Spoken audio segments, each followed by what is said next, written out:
Get your free copy of the complete tutorial at www.teachucomp.com/free.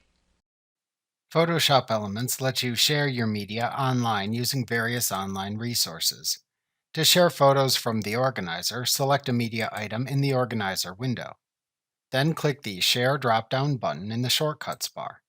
The sharing choices then appear in the drop-down menu. The choices are Email, Flickr, Twitter, Vimeo, YouTube, Facebook, and PDF slideshow.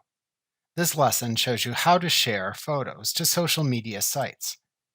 You can share selected photos within the organizer to one of the social media sites that appears when you click the Share drop-down button in the Shortcuts bar. To share selected images to the social media websites Flickr, Twitter, or Facebook, click the desired website choice within the drop-down menu that appears when you click the Share button in the Shortcuts bar. Photoshop Elements optimizes your photos for sharing on those sites and then prompts you to enter your login credentials for the selected site.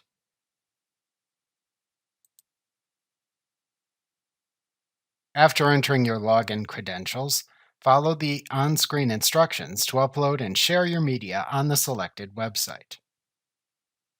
Like what you see? Pick up your free copy of the complete tutorial at www.teachucomp.com/free.